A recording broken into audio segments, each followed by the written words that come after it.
Welcome to Learning cEDH, the podcast dedicated to teaching you everything you need to know about competitive Commander. I'm your host, Matthew, and as always, I'm joined by my co-host, Eric. And today, we are going to be talking about a thing you can actually learn in cEDH. We haven't actually done one of these in a little bit, it feels like. Between like our tournament experience and a quarterly report, we haven't really done like a lesson kind of video, I feel like, in a little bit, or an episode. Today we're doing one dedicated to deck building, which I was a little bit surprised to see that we hadn't done one. You know, doing this like a bit over a year and a half or something like that, and we didn't touch on that, which partially because a lot of the early episodes where we did really focus like lessons, as we might call them, deck building isn't something really for new players, or I like to point new players towards. So it kind of makes sense that we didn't touch on that early on, because deck building is kind of hard when you're new. It's just something we always tell people, play something that's kind of established, and we're established, you're established. I get a lot of people asking for videos about this, and especially with new Modern Horizons 3 cards on the way, that's going to be changing up a lot of your decks. Like we were talking about before this episode, how it's changing up our decks. It seems like a good time to talk about how we approach deck building.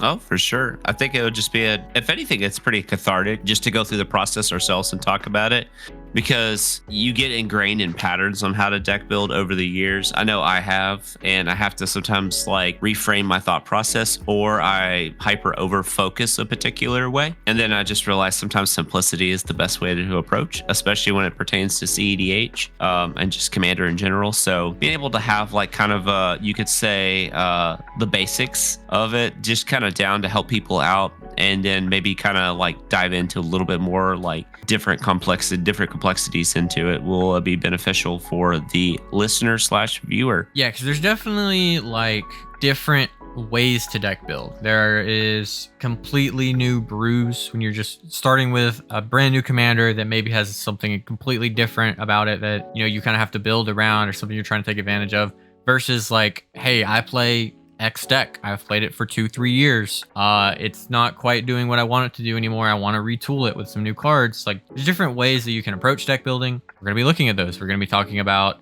a couple of the different processes we go through, the different ways that you deck build. We have talked about before reevaluating cards as, you know, sort of the context of the format changes, and as new stuff comes out, it can be really easy to, kind of like Eric said, get kind of stuck in what you're doing and just think of your cards like, oh, I can't cut Assassin's Trophy. That's a staple of 2019 cEDH, you know, but God, we want to cut it.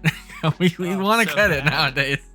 It's not really there anymore. Every set, I'm just like, oh, I'll take anything. Just any kind of removal spell. That's just, I'll take whatever at this point. If you enjoy this episode, let us know down below what you like about it, what you want us to talk about next, any potential decks that you might be building or cards you're excited about testing in your decks, you know, especially in MH3 here.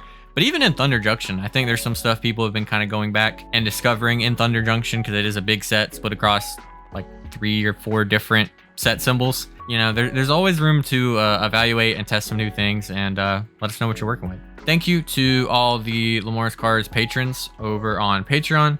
There is now after some people asking for it, there is now a tier just to straight up have me do a tournament breakdown on an event of your choice. If you're a tournament organizer or a player who just really wants to get highlighted, do that over there. I like covering as many events as I can, but obviously also I can't cover every single event, which is a good problem to have nowadays in cEDH. But I think with all that being said, we can go ahead and hop into it.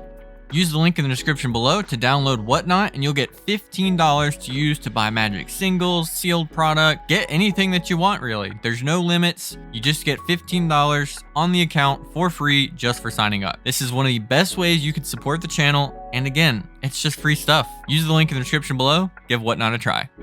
This episode is brought to you by the Appalachian Gaming League, who is throwing a cEDH 10K June 8th and 9th at Charlie's Collectible Show in Atlanta, Georgia. This event is fully proxy friendly with 10,000 in prizes in the main event, and also features multiple side events, including a bonus round cEDH event on Sunday. CCS is a fantastic venue, and Appalachian Gaming League's last event I attended was excellent, so I hope to see you there at this one. Find out more in the description below. So there's a famous book that helped me in business. When I went from being a traditional 9 to 5er and I switched over to owning my own business, my old mentor gave to me. And it was a book by Simon Sinek, and it was called Start with Why. So our first topic is going to be the how and why, the goals of deck building. So And this is something I kind of alluded to. You can kind of think of deck building as just one process, but really it's a lot of different things that you do. We're not even really going to talk as much about like the testing process that is really like integral to this, and the how iterative and reiterative the actual process of deck building is. Eric probably knows that better than everyone. He hasn't really built Corvold. It's just still getting built forever. But the goals that you have, I think, are really important in that. Again, we talked about specifically if you want to brew a brand new deck, obviously your goals are going to be a little bit different. A lot of your goal there might be just, what does this even do? Assuming more established building, like you're brewing a, more typical 3-color commander that has maybe some kind of synergistic thing going behind it or anything like that. Even looking at a deck like Rockthras, like that's super open into how it could be built. Thinking about what you actually want as a player, or what you're trying to achieve, or how you're trying to break a meta, if that's your goal, is a huge factor. You'll often see players, I think, fall into the trap of trying to do something different just to do it. You can absolutely do that and have some success. There's lots of pilots that do. But I think actually knowing what is good about different is critical when you're doing that. I think if you just build different to be different, you are not really setting yourself up for any kind of success. And thinking about, what does the current metagame look like? What does my local metagame look like potentially? And considering how best can I take advantage of that by doing something different is like pretty important part of that question, because just bringing cards that don't see play, a lot of times there's a reason they don't see play. Like, you're kind of looking for what other people don't see. You're addressing a problem, and you kind of got to know what the problem is that you want to address to really successfully do that. yeah, so the how and the why for me, and then we're going to frame this in the context of cEDH, and let's, at least for my example, I'm going to frame this in the context of a tournament player. I'm going to look at the why first. So why let's pick a deck out of the ether. We'll pick Corvold. It makes it really easy. My why is I wanted to be a little bit more competitive in Commander. I didn't even know, like, obviously years and years ago, before cEDH had a terminology. Obviously, I think at that point when Corvold came out, cEDH was it was there. It obviously was a lot of Discord-based stuff, but I played a lot of 1v1 Commander, so French Commander ban list, which is pretty competitive. Like, it's just like, it's like I don't know how to say it. It's like kind of like a weird super legacy Commander deck, because I was playing Kari Zev. Obviously, those rule sets and stuff are a little bit different, but it's still a hyper-efficient thing.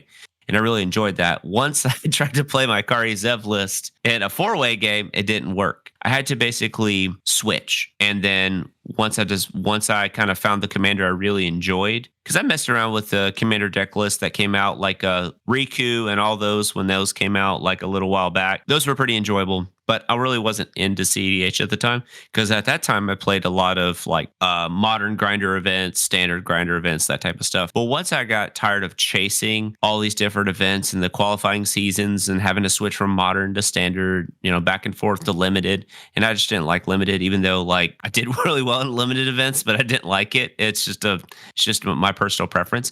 I had to find something that fit me as a person and where I was at in my life. I know it's probably a little deep in terms of deck building, but as I got more involved with my business, I had a lot less time to travel. So when I did travel, it had to be pretty impactful. And then at the time, I just didn't have a lust for chasing modern and standard, but I still wanted to play competitively.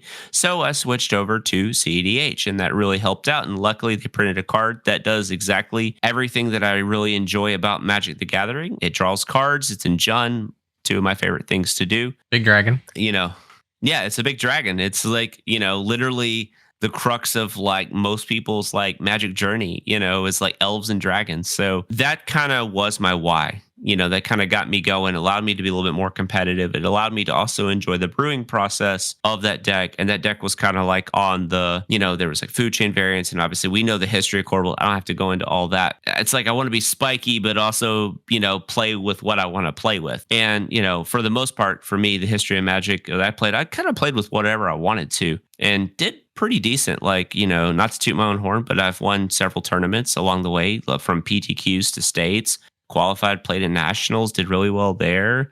kind of had a little bit of pro tour experience a long time ago when I was young and single, and somehow money felt infinite.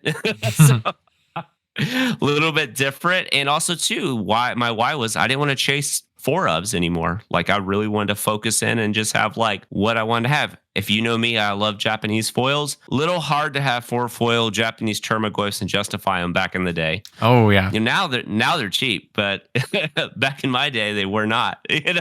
It just kind of was a nice, you could say it's the perfect storm. It allowed me to translate a lot of my old like excess cards over into staples like Japanese city traders, Japanese full grand monoliths, the real important stuff. And it just kind of met me on every spectrum that I was looking for, right? Like it allowed me to still express that competitiveness. It still allowed me to utilize my resources of deck building and the cards that I owned. And then, so that was kind of the why. And then it became more integral the more I learned about the format, the different commanders in the format. And as I expanded my play group and strategies, became a little bit more refined. So, and then the how was a little bit different. So, Matt, I'm going to let you go in. What do you think is extremely important for you and the how to deck build? Oof. I will say before going into it, another why/how, aspect of it is like your goals as a player. So Eric mentioned Absolutely. like he wants to play in tournaments. He wants to compete is a different way for him to compete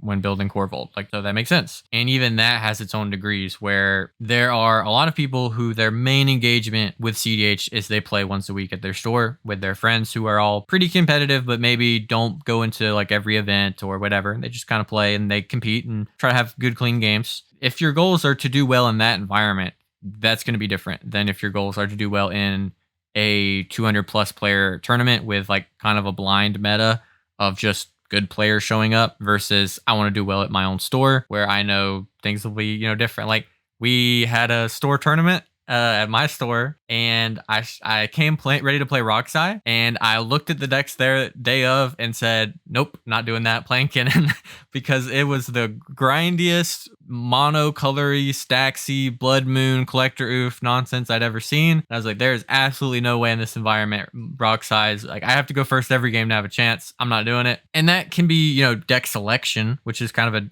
a different but related part of deck building. But also, like, if I'm playing games there and I do want to play Roxai, I'm probably going to have to build a little bit differently or really go all in. Addressing your metagame is part of that. But again, just the goal of, like, if you're wanting to be a high-level tournament grinder for cEDH, right? You would like to top 16 the next big event. Really require yourself to have a level of scrutiny that you don't necessarily need to have for some of these other types of play for cEDH, because there's a lot of varied play now. Even for some events, they're more casual. If it's like a $20 online entry cEDH tournament, maybe you can take that a bit more experimental and play something a little bit more chill than like, oh, I have to spend $80 to enter and I have to book a hotel room and blah, blah, blah. You kind of want to do well and pop off and try hard. At least I do when I am making a weekend of an event. And some of the stuff we even say, I think might be helpful anyways, but you can, depending on your own goals, opt into or out of as many of these elements as you want, really. Because if you're okay with a 10% win rate, there's a whole lot you can get away with versus I want a 40% win rate. I'm trying to be one of the best. You can't be, really messing around. This video could probably be 6 hours long. Like, oh, yeah. It's extremely convoluted depending on your why. Is it convoluted? It's the path in which you take your why, which now determines the how. And there's going to be other branching parts from either lane you take, whether it's like hardcore tournament grinder, or I just want to play with my friends group or my local LGS, those type of things. Or am I just trying to also just learn different strategies and take myself out of an element that I'm normally not in? And then also which of those other three things I was talking about. And I'm going to miss something breaking this down because there's people way smarter about this type of stuff than me. There's going to just depend on which way you want to go now. Am I just kind of like grinding with my friends, like true kitchen table magic? Or am I trying to play at the LGS? What's the competitive level at the LGS? Or am I trying to actually do well in a tournament, like a gold, emerald, platinum level event? So it really matters. And then you got all the subsections of those type of tournaments to kind of go from. So your why process is just basically, I think it's a good core fundamental like understanding of yourself as a player. I think if you can understand that, first, the process is a little bit easier to go. I really hate being like, oh, it's a turbo player, that's a mid-range player. When you really see like good players, they're effectively ambidextrous in what they can do. In terms of like the deck types that they can play, except for stacks. Nobody wants to play stacks. I'm joking. But in terms of like, and even then, I still think the term turbo I almost don't like that anymore. When you look at the decks that are turbo, they're really just a storm deck.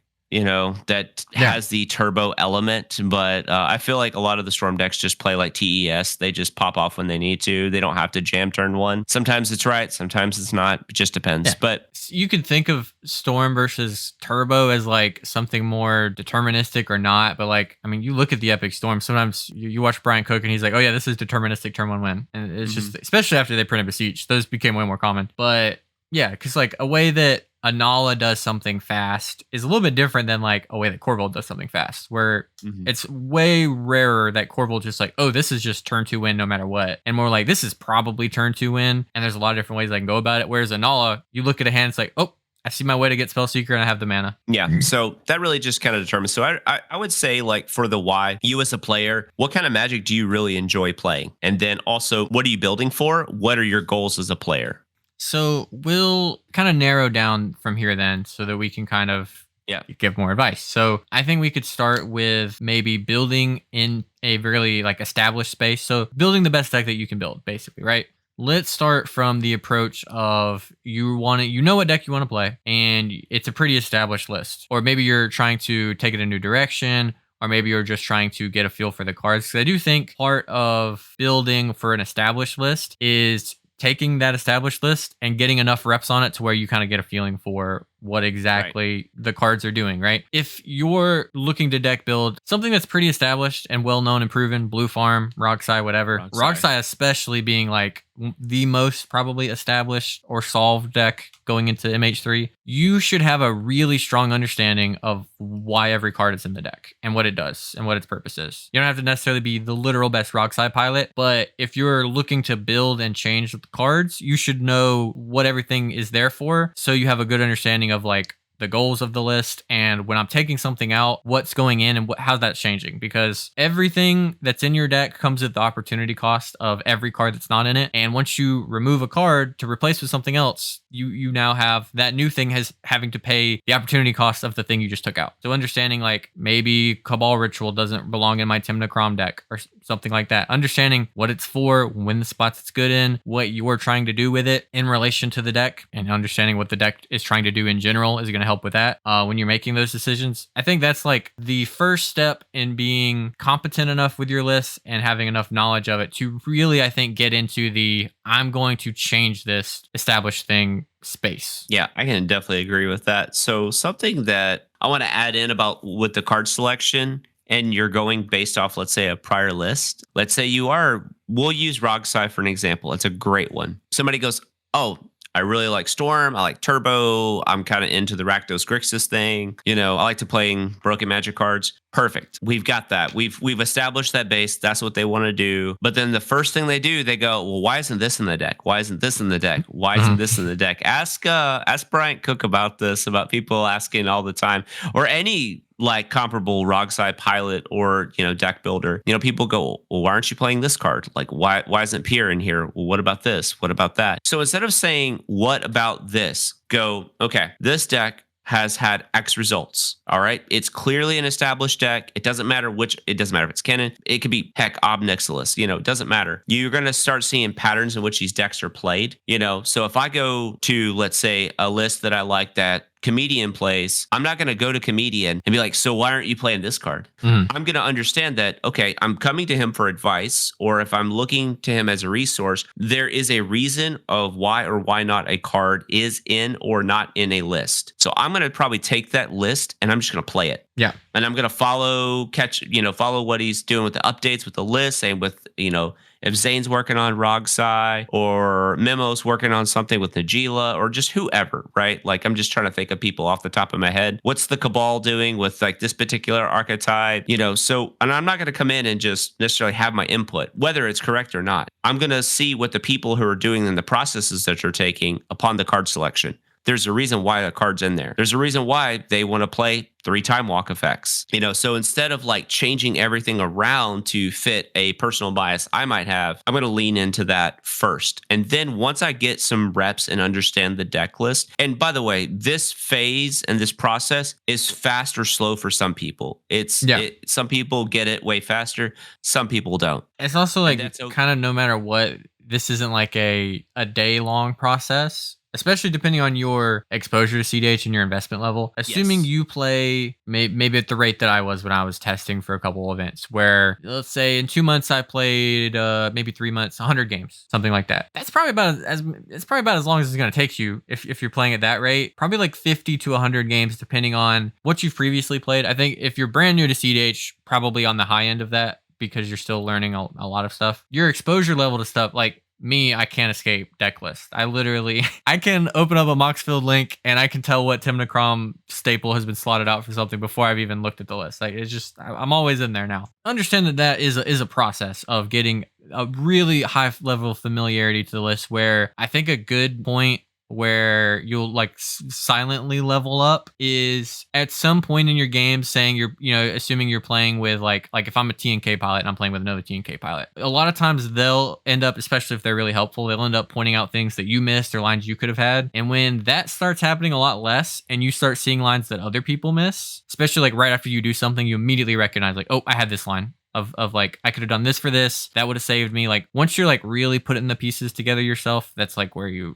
I think you're really there. But it is probably on the slower end to be like really safe going into it, assuming you don't have a lot of experience. Yeah. And then for the people who do have a lot of experience, they also might have a very well diverse play group. And then so that knowledge and that experience, I'm going to make a really nerdy like anime reference. It's like you have shadow clone jutsu. And so once your clones kind of like do the thing, you get their experience. So it's a weird level up moment. So whenever you have like a play group and you're testing and everybody's testing a deck or a particular card in said deck, again, I like to say Rogside because it's a really great example of how many dedicated Rogside pilots there are, how many people play that deck in that community. And we'll use the Cabal, for example. So they're gaining all this information at a way faster clip than a solo person. Also, too, it's not a commander-specific Discord. So again, that information is everybody's playing different things. So it's not just like, hey, I'm just in Blue Farm Discord where,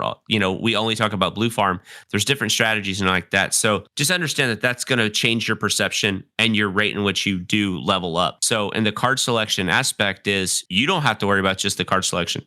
It's like everybody's pitching in for the card selection. So you can quickly determine whether a card is good or not, or if it's just not the right time for a card, or if there's a specific like situation for a card, so that really, really helps out a lot. So card selection is going to be a pretty interesting dynamic based on where you're at and your experience in cEDH and the community that you have around you. I will say also for what Eric kind of led on with reaching out to people and saying, why don't you play this card? You are way more likely to get decent responses from them if you say, I think X card in my experience has underperformed. Have you considered Y card to go into that slot to answer this problem that the deck has? Again, like Eric said, just saying, why not this card? You can't run every card. Maybe they like that card. Maybe they tested it, but it doesn't really create as much of a conversation or as much to even respond to as saying like, I think the deck has this problem. Have you experienced that? My solution would be change out this for this to address the problem. Do you think there's any merit to that? Yeah. Which is a very similar thing to say, but I think way more likely to lead to a good conversation.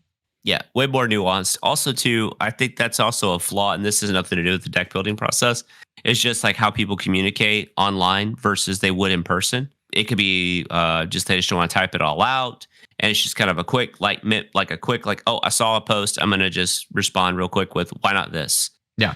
Because as somebody who is a deck specific player, I get a lot of the, why not this? Or why not that? Why? Like if I change Exotic Orchard out to something else, I get like 3 questions like, why did you change Exotic Orchard? And it's just like, that might seem valid and stuff to some people, but in reality, like if you want to approach somebody specific, like again, I look to the people who are way more accomplished, way more experienced than I am. I'm not going to go in and tell them how to build their deck or what to do, especially if it's not just a very established deck, but a deck that produces really good results. Mhm. So I'm going to try to understand. Great example is I cut all like dual caster mage kind of stuff from my deck for Punt City 3. I get what happens if Dockside gets exiled? Well, I just win the game with Underworld Breach, just like how I won like over 50% of the games that I won. You know, it was just it's one of those things of like, I don't want to cut it because that one time that I won at the end step because I had Saw in half and Necromancy and nobody happened to have anything, it won me the game. You know, it's just card selection comes at a cost. And you also have to think about the cards that you're talking about, like what Matt and I talked about off camera. Really great example is, I think I'm going to say this right, the Chthonian Nightmare card is real simple. It's like I'm going to cut Necromancy for it. Necromancy is a 3 mana, slow kind of reanimation spell. Yes, it has the instant speed clause, but in almost 2 calendar years in tournament of playing with Corvold, it's never come up. Not once, 0 times. So what's more valuable, having a 3 mana card that has the potential to instant speed, or a card that's 2 mana reanimate wins the game? I'm going to go with the 2 mana wins the game card. It's like, like I said, it comes at a slot cost. And decks too now, it's not like there's a lot of like raw decks out there, especially in cEDH, unless it's like a brand new deck that's getting tuned on. Like a lot of these decks are pretty established and like the slots are tight. So it really, really matters on what you put in. It might feel like a card shouldn't shift the dynamics of the game and you may never see it, but it definitely can affect your deck building process. So I think especially when you're looking at a card that has such a different like floor to ceiling ratio, that for Necromancy versus Chthonian Nightmare, for example, Necromancy is almost never a card you will ever tutor for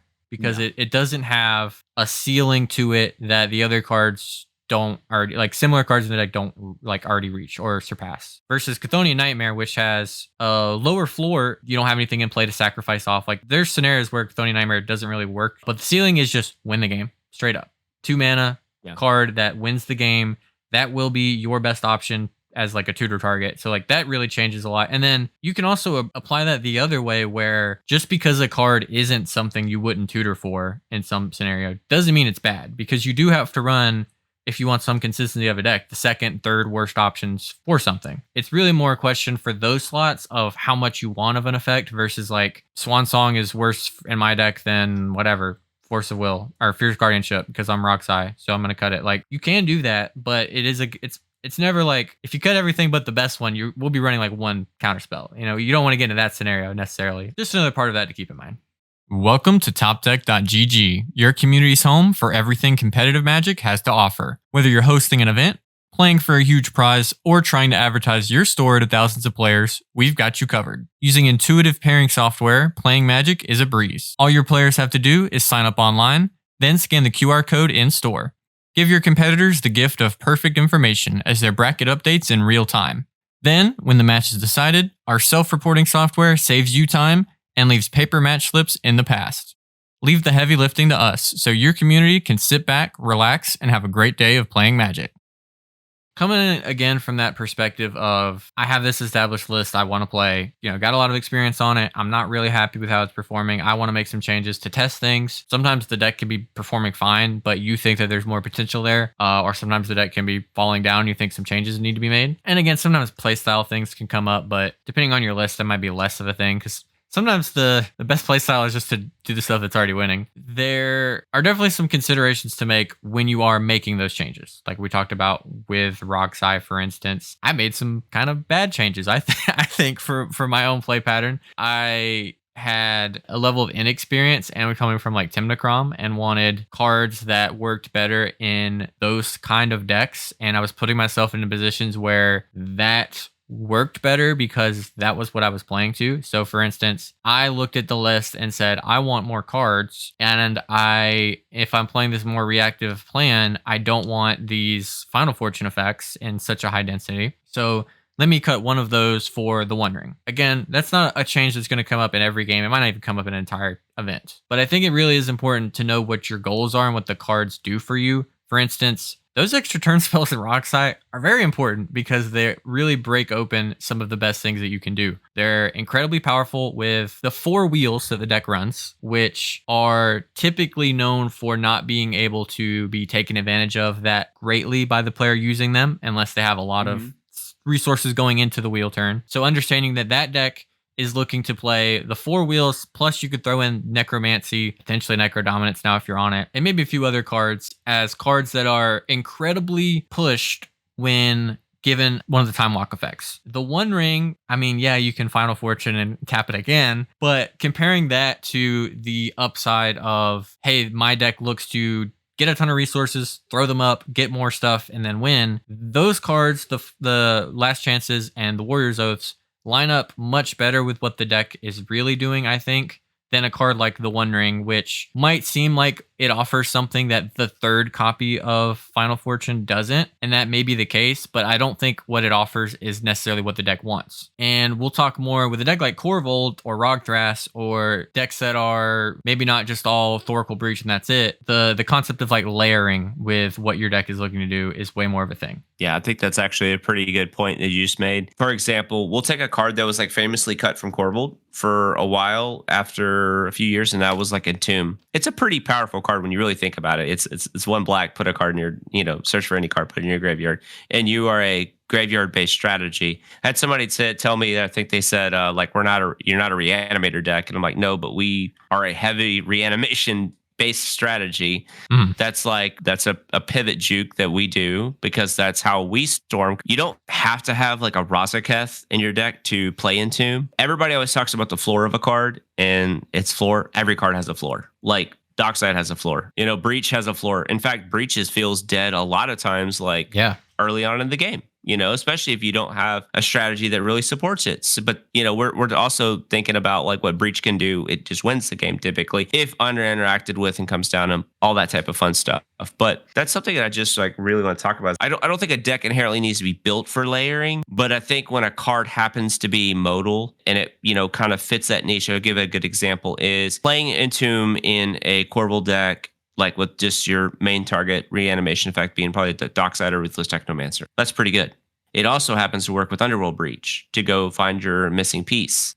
So that's pretty good. Oh, it also happens to find the card if a Ruthless Technomancer is in play, it can just go search the Dockside out after sacking a big Corvold, and then you're pretty much off to the races there. And or it finds the Mayhem Devil that also can win the game, or the Skirt Prospector. So that card is really, really modal in that regard. It has a low floor because it just doesn't really do anything. It needs a reanimation effect, but in the turns that you play it, it kind of solves that. Now we're going to go with the layering process. Oh, darn, I'm running Food Chain. Guess what?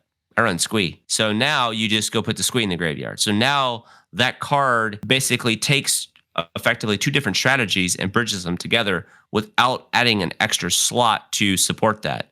So it's perfect. It's a great card for that. Another card that like recently I just kind of started playing with, and I was a dummy for not playing with it at Punt City 3.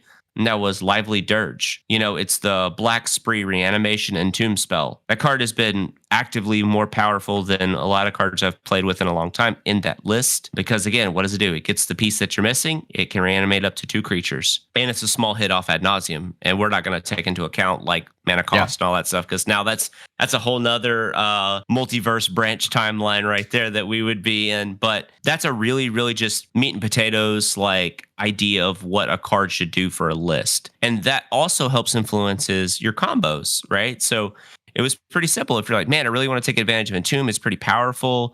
Maybe the deck needs one more combo. Let me take a look at my combo options. Wither Smog, Dual Caster Mage combo, or Food Chain. Well, Food Chain is probably a little bit more insulated better against hate. It works very well with Entomb, and it's also a permanent based combo. So it's not requiring a creature and a spell, which is inherent weakness of what that deck does because it has a hard time protecting it, but has an easy time getting back permanents onto the battlefield, especially now with the new MH3 card 6. Oh, yeah. So again, we talk about layering. So now we just added another layer to help support what we're already doing without changing the texture or the actually makeup of the deck. So that's where card selection really, really matters, because I'm able to bridge an entire deck together by simply changing a random value creature out, let's say an Oppo agent, for 6. So now the deck is very cohesive in what the deck's already doing.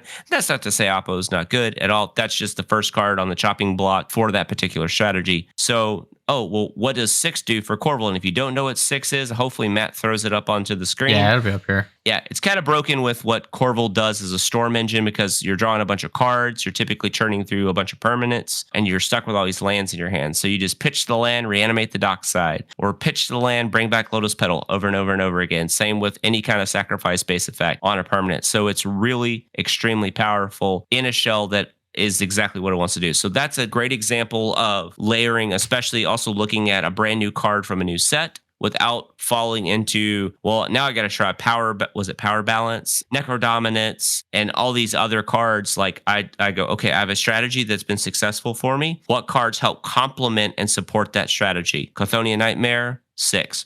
Perfect. Yeah, I think that's a really good point because, and there are sometimes like, right, if they printed red Ristic Study, you would be thinking about layering. You just be like, okay, well, this one's pretty proven. Let's throw it in there. Exactly.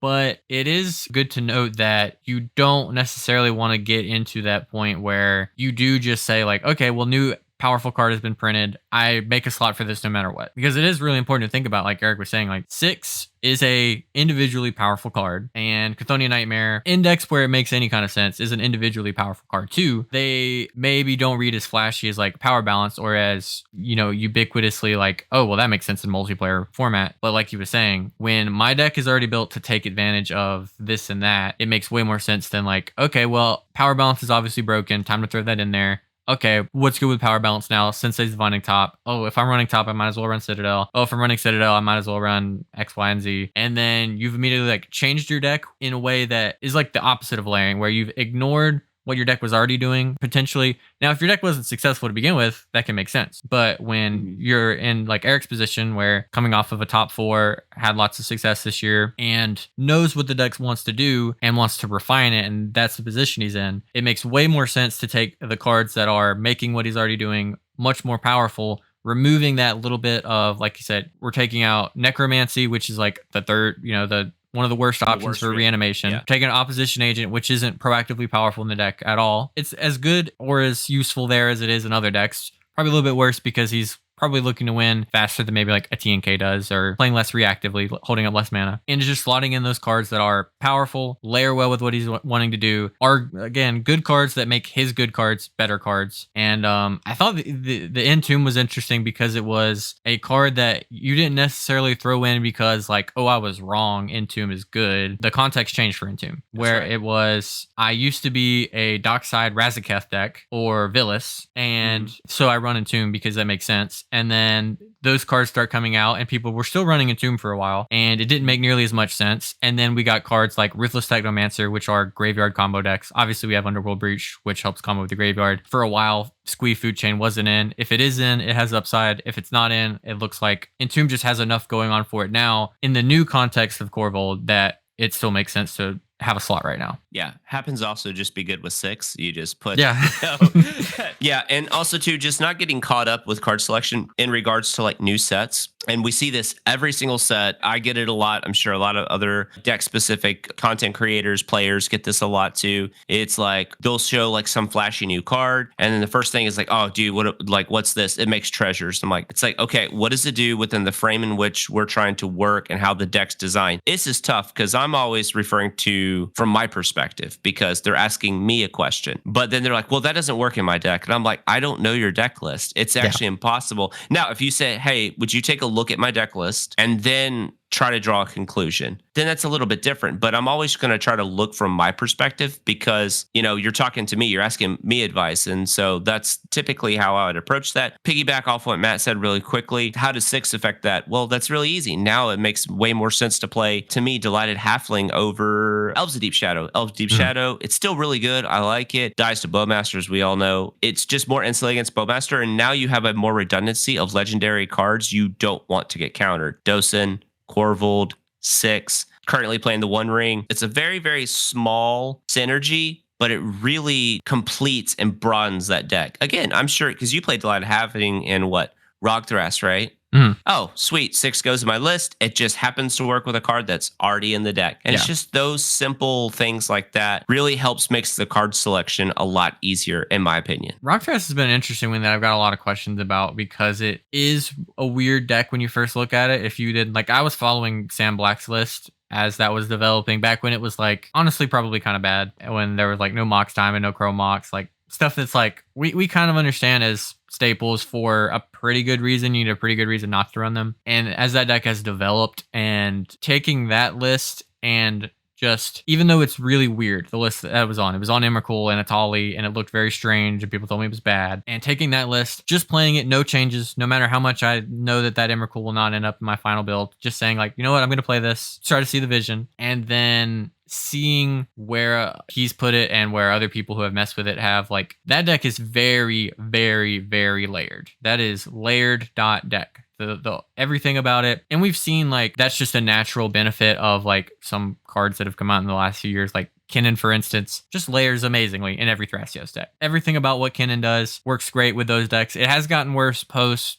Bowmasters in some scenarios, where nowadays we only run, I'm on Birds Halfling as dedicated dorks and Ragavan, you know, as a Gaia's Cradle Thrasios deck. But also, you know, we've just kind of changed how that deck approaches those things. What does a post Bowmasters big mana Thrasios deck look like? It looks like it runs a bunch of other incidentally good creatures and spits out an insane amount of mana because Rog and Thras are busted with Gaia's Cradle. Layering what makes that good. I've had a lot of people ask me like, why is Candelabra here? Does it combo? It doesn't combo, but it doubles, you know, doubling your mana for a mana or two. Pretty powerful. Understanding that we've wanted to layer like a card like Cloud of Fairies that could go infinite with a couple different things, and it's just generically good. I've yet to combo with Cloud of Fairies. I think I tried to and got stopped, but just casting it as a ritual with Gaia's Cradle, amazing. We're already doing Snap Eternal Witness stuff at that deck, and then doing like, you start overlapping with, okay, Cloudstone Curio is the like uniquely powerful combo of this deck that Roger gives you access to with Thras. Like, we're kind of the only deck that gets it that good. We start layering with Cloudstone Curio. We look at cards like Shrieking Drake. There's lines with Magda. Like, I don't want to get too into that deck because there's so many overlapping layers and things, but it has been really great because we don't have to throw in dedicated combo slots into that deck because everything overlaps so much and there's so much potential to make infinite mana or put it together a winning board state that we don't have to dedicate the combo slots to it. And that can be like a tricky thing for some decks to look at, and especially when you're brewing something new and you're getting to that, like you get into that mind space like Eric was talking about of like, oh, what if I don't have this? Oh, what if they exile my Thoracle? Or what if I lose this? And that's, I think, a lot of bait for a lot of decks. You look at some of the most successful decks in the format are Temna Krom, inarguably the most successful deck in the format. It has Breach, it has Thoracle, and really in terms of dedicated win cons, that's it. It has different ways to assemble them. It has overlapping things with that. Most of the, oh, but you could also, you know, Bowmaster wheel, that includes Underworld Breach. Like, a lot of those are layered things that are just powerful. That's a cool synergy that, like, it's given us new win cons for that, and you can always take people's stuff if you're running Op Agent or Mnemonic Betrayal, but like most of the decks that are in those colors, the Grixis core, they don't really need a lot of dedicated combo slots. Even Eric's deck, I mean, how many cards are really dedicated purely to winning the game? It's not many. Mayhem Devil? It's like that. Because Technomancer is just busted. Praetor's Gas, is pretty much for winning as just a catch-all. The other cards just work well. Orcish Bowmasters, you can wheel loop people. We're all just going to run Bowmasters anyway. You would run Breach in any Storm deck, even if there was no Lion's Eye Diamond, whatever stuff you could do, or Grinding Station. Like, it's good. That would be a card you consider in any deck, even if those cards had never been printed or were banned tomorrow. Yeah, and it also helps out that Bowmaster literally just became a very legitimate win condition thanks to Chthonian Nightmares. So yes. That's so again, it's why choose that like a Bowmaster over, let's say, another Mana Dork or something, because is like, really, do I need 6 Dorks at this point? Probably not. You're only going to probably see maximally 2 a game that are maybe 1. Typically, most games, if you see the 2, you're not going to see 3, 4, and 5, and 6. So I'd rather have the Bowmaster as a good removal piece, flexible sack fodder, obviously the potential to win post breach with a wheel loop that's protected. And then now with a new card that just also happens to work really well with what we're already doing. And one thing I don't really want to do with this video is say, like, try to game nights it and be like, yeah, you should run 40 lands and 10 pieces of removal and 10 pieces of ramp and blah, blah, blah. Because that is very contextual. In this format, especially, I will say land counts in general, you probably know we run, on the low end, you might see a successful list go as low as like 23 in terms of like Rog pilots who go down a land, maybe some really hardcore like Jund Rog decks and stuff like that. Rog Sai being like the most established deck typically runs 24. You see a lot of decks right now in that 27 to 29-ish range, usually on the lower side. Not many go above that, and if they are, they're doing something really specific, usually like land centric or something like that. We don't see many above that are successful currently, at least while we're doing this video. Yeah, I play 26, and I wouldn't think to ever add an additional land unless that land was like a modal land or something like that. And some of that is just like, in terms of the slots for that, like closing off the combo part, it's hard to say how many combos you should run. If you're looking at a very established list, I would say that they're at the right amount of combo pieces. You probably don't add anything. If you're removing something, there probably needs to be a pretty good thing that's going instead of it. It's probably obvious to you already what your most powerful win con is, the one that you're never going to cut, like your main way that you usually win, or the two of those that are like that. Adding beyond that, I used to like to say that every win con after your first is a lose con. It depends on your list, because if you're in Is It, for example, or something that colors that have a hard time tutoring for win cons, it does start to make more sense, especially there, to add more in. But I think it's equally important there that they layer well and they are individually good cards. Maybe more important there, because you don't have that ability to just go find the card you need if your draws aren't great. Like you don't have that vamp tutor to just save you from your bad cards in hand. You kind of need those bad cards to at least do something in scenarios where you're not ready to win the game. It's hard to say exactly how many slots. Looking at a deck like Rog Sai or any other Grixis list, you have like Thoracle is dedicated to winning the game, period. Lion's Eye Diamond, Brain Freeze, pretty much dedicated to winning the game. Breach would be a good enough card on its own for the most part, but it is there mainly for you're going to want to use it to win. Kind of it in those slots in terms of like, these are only here to win the game. I wouldn't think that you want to dedicate more than that like 3 to 5-ish range. Again, if you're in like Golgar and your best thing you can do is Wither Chain, like you're just kind of stuck with those kind of not great cards. But that's what you signed up for, and I'm sure you accept that. In terms of the land counts, I think the main thing there is understanding what you're trying to do in your games, what your mana requirements are to, like the difference between like a 5-color deck and a 1 or 2-color deck. That's going to matter too. In terms of like your fixing, you kind of have to have X amount of lands in Tymna Kraum just to even function off of your fetch lands, and that making that mana base work. Or Najeela, for instance, which can have a hard time with its mana sometimes. But if you're not there to make 5 land drops, you probably don't need close to 30 lands. You can probably bring that down to 27, maybe 26, like Eric's saying. But his deck is like kind of winning turn 3-ish, what you're looking for, which a lot of decks are looking for right now. I think that 26 to 28 land slot is where a lot of people are. If you're looking to maybe make the second land drop and that's about it, like a lot of Rock Side decks are, maybe the third off of a draw engine, 24 to 25 lands makes a lot more sense. Making a good mana base, I'm not going to give you better advice than the mana bases that already exist out there. You can kind of look at what a successful mana base looks like in your colors. Look at the Tymna Kraum decks. They change like 2 lands at most between them. It's pretty established at this point for a lot of them. There's some utility lands where you could swap one thing for another, but again, that's going to be kind of to taste. I would say the biggest change in lands, like recently for cEDH to look at, has been the Surveil lands. Those have been the biggest shift. And you would just think it's a land slot. Like it's not that important, right? But we'll take the context of like, Matt, you can speak about this more than I can in terms of Rog Sai. Like, which one do you play and why do you play it and how has it performed?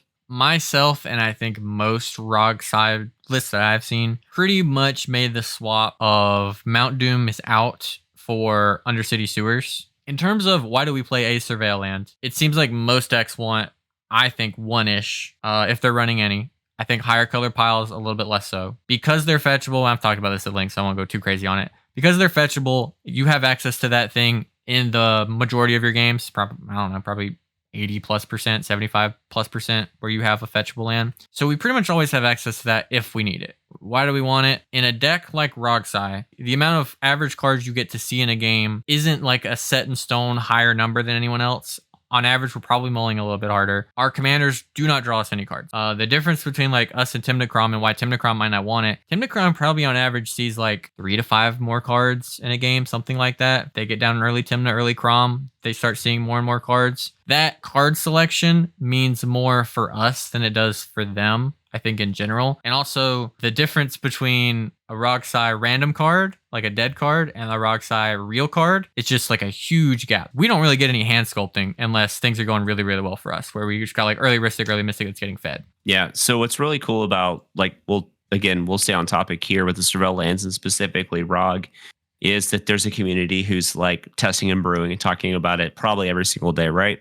And they're getting in lots of games and tournament results and everything. So from what I've gathered, unless it's changed, I've learned that typically the first fetch target, again, it just depends with the Ristic and the Lemora situation, but it's Badlands. That's what I've noticed a lot of them fetch for. So if you're getting Badlands, you typically would probably want that second one to be a blue-black land, which that fits that niche. That's what I've kind of gathered from there. I could be a little bit off, but that's from that's usually right. Especially because like so many of your setup turns are Vamp Tutor, Imp Seal, potentially Ragavan. We don't always like to lead on that. The only things you're playing turn 1 that are blue are Windfall, Twister, Ristic, Mystic. And the amount of blue in that deck is actually misleading because a lot of those cards are free. Yeah, you're not spending blue mana. So for like me, I run the red black land, and it's like why the red blackwood? It's really simple because typically the first land I'm fetching is a Bayou. I'm wanting to try to cast a green dork. Because there's 5 of them. So also I'm on Finale, Eldritch Evolution, Invasion of Ikoria. So I have double green pips that don't come along as easy. So that allows me to do that. Again, it allows me to have like a turn where it's like, land dork, go, untap, play talisman, have fetch land up. So now it's like I could either, let's say I have another dork I could deploy, or if I have a tutor. So depending on if it's an instant speed tutor or not, now I have options. I can either instant speed tutor or I can go ahead and fetch for the theater. If I don't like what I see, I can bin it, and then that still gives me another option if I want to tutor as well, or vice versa. Sometimes you actually want to search out with the theater, put the trigger on the stack. Now worldly tutor, put the reanimation target into the graveyard. It goes to the graveyard. You get to untap, reanimate it, rock and roll. Again, this is not a surveillance episode, but again, briefly, it always ends up being one. It seems like whenever I record nowadays. So like a lot of people will say when they see a surveil land of like, well, it's a tap land in cEDH. We don't want to play tap lands because they recognize there's a cost to running that land in your deck. Sometimes, or you'll have a game where you have a great opening hand if it was Underground Sea, or if it was, for instance, like Mount Doom, for instance, the land we would have ran in that slot, that you would have had a perfectly keepable hand, but because it's under City Sewers, you got to throw it back. And that is a real cost that does come up, but it being a fetchable land and only 1 of 24, it's 1 out of the 98 cards that we're running, and it's only 1 of 24 of the lands that we're running. The majority of games, we will not draw that card. In the majority of games, if we see that card, it's going to be off of a fetch land, which we run a ton of so that we have access to all of our lands. The bonus part, the upside of Undercity Sewers as a land is on display the vast majority of your games, if you want it to be, versus the downside of it, which is, oh, oops, I drew it, which won't be present in as many games. So that opportunity cost is there, and you're correct in noticing it if you wonder why people run surveillance, but it's because on average the calculations work in its favor to where that card is a bonus that I get to Undercity Sewers. It's not like I have to Undercity Sewers. Like it's a thing I actively want to be able to do in some scenarios. When you're looking at your mana base and deciding what cards go in, obviously it's going to determine like what your main core of your list is, what you're trying to accomplish with said list, and then how those lands, fit into that slot, which colors you need of each outside of like duels and fetches and those type of things. Your auxiliary lands, because you're probably going to get eaten up by some number of like Ancient Tombs, City of Traders, City of Brass, Mana Confluence, that type of stuff. A lot of these, you don't have to think about, does this card make sense in my deck as like a thing that applies like in perpetuity, where like we saw at West Coast really turbo-oriented events, some Tymna Kraum players expecting that they need to kind of turn up the speed of their decks, kind of shift their mana base to run things like City of Traders. We're more likely to run like some other rituals, which are also part of your mana base to consider, and push their deck a little bit different, because you can do that. Not necessarily like City of Traders isn't a Tymna Kraum card. It's just not the default Tymna Kraum card, where it doesn't make a lot of sense if you're trying to play, early piece of advantage, develop a little bit of mana on turn 2, or like turn 2, Kraum or Tymna, and then make like 2 or 3 more land drops and win. It can be like a little bit awkward when that's your plan. But when your plan is like, oh, I'm trying to go like turn 1 City of Traders, make mana, turn 2 like Necro off of like a Cabal ritual or something, it makes way more sense there. Okay, so kind of last up on our topics we want to talk about today is with strengths and weaknesses of a deck. And you can kind of think of obviously every deck in every format of every card game. Your deck's going to have some kind of strengths and weaknesses, and you're making some kind of trade off either with your commanders in general, what they do versus what they are, weak with. You have like really synergistic decks like Croc Sakashima, for instance, or previously, decks like Winota when it was successful. They have the great strength of when they're in play, they're really powerful, they do all this stuff. And when they're not in play, my deck is using cards that don't really do quite as much without my commander. Very common trade-off. But even with your, commander excluded, there are a lot of considerations to make with what your deck's strengths and weaknesses are with your build. And some of that will be built in. Primary example we see is like Rockside doesn't draw cards. There's no card draw in the command zone, no card advantage. People forget Silas can cast Lotus Petal once a turn. That's basically Luris. Come on now, guys. There is some of your input comes into that as well. And so when you're building your deck, you can build to highlight the strengths of the deck more, to lean into like, okay, the deck already does this pretty well. I'm really good at Nas. Let's bring that Nas CMC down. Let's go up on the tutors, maybe running something a little bit, on the fringier side, like one of the worst tutors for your deck, like a Grim Tutor, for instance, is one that is usually like on the chopping block for a lot of decks, or even like another Ritual, for instance. You can also have an input on that and address like what your current strengths and weaknesses are. I think is a big part of knowing your deck. And if you've played a deck a lot, you probably know pretty well what my strengths and weaknesses are. But you can also build to kind of change those. For instance, if you think your current construction of your deck is weak to thing X,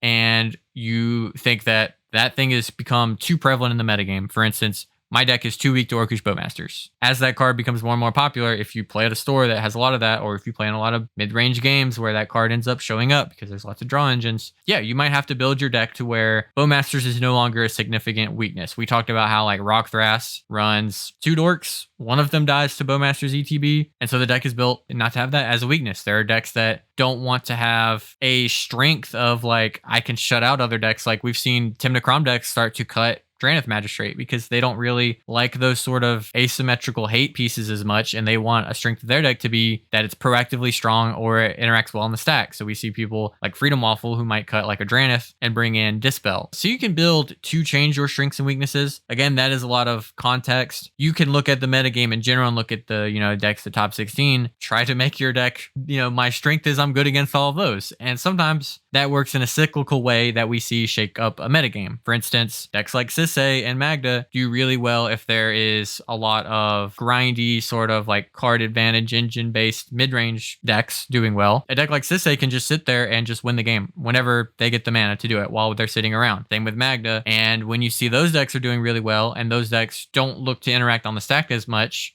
then a turbo deck like Rogsai, whose strength is, hey, I get to jam things that if nobody has anything, I just win. The Sisay players who are cutting all of their interaction, if they're preying on the blue farms, then the Rogsais get to prey on them. And then you have the sort of cycle of your strengths and weaknesses. Yeah, I think you did a really great job explaining that in terms of strength and weaknesses for the deck. So it's a little bit different in obviously 1v1 formats. You can really kind of target a meta game, and kind of hone in on it. And there's obviously bigger tournaments that influence that. Commander cEDH is a little bit different. People like what they like sometimes. So you could have somebody like myself who really likes a particular deck, but while I recognize their decks are just better. But I also think that while Blue Farm is a better deck than what I play, like Corval gives me a good chance to win just because I know the deck in and out. With that being said, you can, again, realize your strengths and weaknesses.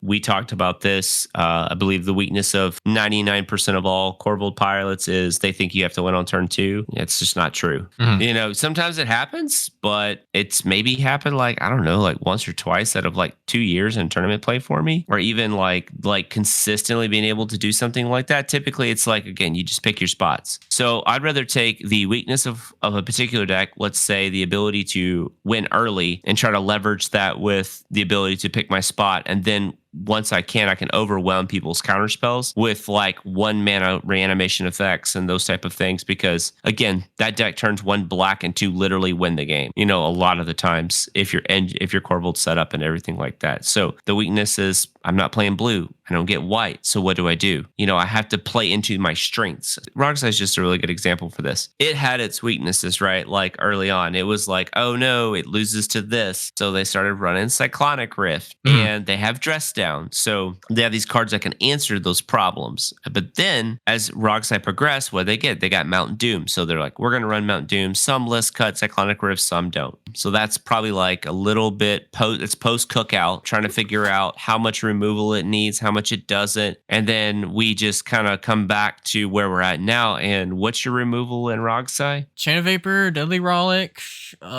Snap. Yeah, Otawara, maybe 4 cards. So, and there's been tons of cards that have been printed in the meantime, right? Like, so Dauntless Dismantler, those type of cards have come out, and Rogsai still seems to be doing pretty good. It's like one of those things. It's like, well, that's a weakness of Rogsai. So the strength overrides the weakness. So a good example for like a Jund Storm list, if it's a Jund Storm list that has all these turbo things that I don't need a ton of disruption. I don't need like to have an answer to everything. Sometimes, as you said, it's okay to lose. You're not going to have an answer to everything. So I'm not going to add like, I've got, let's see, Culling Ritual, Assassin's Trophy, Abrupt Decay, Raining Volley, Boseiju, Orcish Bowmaster. I don't know if I'm missing anything off the top of my head, but I think that's a pretty good catch-all base. And honestly, feel like I could probably cut the Assassin's Trophy. You think about Chain of Vapor, that's usually a ritual if I'm casting it in a lot of scenarios. It's like Chain of Vapor, a ritual. Otawara doubles as a land. Yeah, like you have Snap that works as a Dockside doubler, or it can be just removal. It can be a ritual if you have like City of Traders or Ancient Tomb in play. And then the only really true dedicated removal spell being Deadly Rollick. Exile something for free is like very low cost of entry. The real cost of Deadly Rollick is 4 mana off your Nas. That's like the worst part of that card. Yeah. So again, with a good community behind it, testing and playing it, you're able to move cards in and out over time to adjust and be fluid. And then if for whatever reason, if the meta did shift to where you needed a card like a Cyclonic Rift or Dress Down, you already know you have that accessible to you. That's nothing new. If a weakness of a deck just doesn't happen to play very well into a meta, that's something to consider. To be fair, I don't know how many people would reach out and be like, Corval's just not good in this meta because of Ristic and Mystic, right? Because you're casting a lot of spells, you're a manual storm list. And as we saw a lot in the Punt City 3, people mulligan ultra low for these cards that would inherently be very good against me, but they mull really low. So then what do? I take advantage of their low mulligan and just win. Again, it's a weakness of my deck against these blue kind of cards, but also I looked at how they have to get to those cards. Typically in most games, you can just, have it in your 7 or whatever, but most of the time people are mulliganing aggressively for these kind of cards, whether it's like a 5 or a 4 or something like that. And then you just take a deck that also just can snap keep like a 7. If you go like land, tutor, dork, you're off to the race. It doesn't matter where your 3 cards are. Yeah, you're off to the races. So you can overwhelm these type of effects. So it's kind of a check and balance in here. That's what I like about understanding your weaknesses of your deck, because you might be able to exploit that to your strength. It's really important in really all of cEDH, deck building, you're playing and whatever, to recognize that this is not a fair format. It's a broken one. Like, we're closer to vintage than anything else, really, in terms of our card legality. They don't let you play Mana Crypts and Soul Rings anywhere else. So recognize that, like Eric was talking about with, I don't need to be balanced, because if what you're doing is really broken, lean into that thing that's really broken, because it's usually better if something broken is legal in a format. It's usually better to be doing that than doing the fair thing, unless there is like a consistency issue or something like that. And everybody has a consistency issue in this format because it's 100 card singleton. We do our best with tutors and such, but if you're, like talking about, or Eric was talking about, where to consistently have access to Fish and Ristic, you do have to mulligan low. And if your question is like, well, how do I beat somebody who goes like, land, crypt, talisman, Miss Remora holding up Vamp Tutor, like, how do I beat that? It's just like, that's just broken. Like, you just hope that you beat it somehow, because everybody will get their broken stuff that you don't beat, because this is a super high variance format. And in the vintage community, they just say get vintaged. So, sometimes you're going to get vintaged here in cEDH. You're going to get cEDH'd. I like that. I think this episode is running too long to go on, like, to really dive into starting a brand new deck and brewing something new. I think 100%. We should definitely leave that off. I think if you really want to learn about that, one, you can apply what we've talked about with changing a deck. Because a lot of times if you're brewing something, you're going to take a few staples, a few synergistic cards that make you interested in the brew, some other things that maybe you're interested in testing. Like for instance, if you're brewing because new cards have come out. So you can take that sort of basic pile that you've built of cards I know are broken, cards that work well with my commander, etc., and apply some of this to it. Take that basic deck that you know probably is like the build that is most stable and proven in terms of good card quality. Take that, play that 50 to 100 games of I need to get familiar with this, and then approach from that perspective of I notice that this is a weakness. I think it's not justifying the strength of it. Let's start removing some cards. Let's start doing some alterations around that with my goal in mind of I want to be able to beat these decks. These decks are giving me problems. This card's underperforming. There's a consistency issue. You're going to still do a lot of the same approaches, but you're going to be doing it from an unproven perspective that might require more iteration. You can look at something like Stella Lee, for instance. It's like the newest example of a cEDH playable commander. That deck came out, that's what people did. There was a lot of obviously powerful cards with it, 1-card combos that are 1 mana. It's kind of broken. You're looking to create some level of consistency. You have backup plans in Underworld Breach combo, and also those cards are just powerful and layer well with the deck. A couple dead cards like LED and stuff. And you're going to see that deck develop the way that we've been talking about you developing a proven deck, where they're going to be taking out cards. They're going to be fine-tuning the amount of win cons that they need, cards that combo with Stella. What's the correct count of synergistic things, removal for tough pieces, etc. And that also applies to that. Again, maybe we'll do an episode where we take something and we do a brew and we kind of go through that process, or, talk about how we've done it. But I think that's a little bit too big to really dive into that as at length that it needs beyond what we've already talked about here. Oh, for sure. That would be, I would need probably like a bourbon or something if we're going to do all that, and just going to call it the nightcap. So we're going to call it here, but if there's something here we didn't talk about that you really want us to talk about, maybe at length diving into more, this is a big topic to do in one episode. So of course we're not going to cover all of it the first time. So let us know down below what questions you might have about deck building. If you see people down there asking about something, and you're an experienced deck builder, give them your advice. If you're a new player, reach out to the people that have built your deck. I've found that cEDH players love talking about their favorite stuff in the world, their decks and why they chose these cards, etc. But I think with all that being said, we're gonna close this one out. Thank you so much for watching. Thank you so much for listening. We have more episodes that will probably be coming soon. We've been a little inconsistent, but we at least know our next topic, and we probably the next two actually. Comment, subscribe, do all that. There's more comments, so stick around. Go play cEDH. Have a good one, everybody.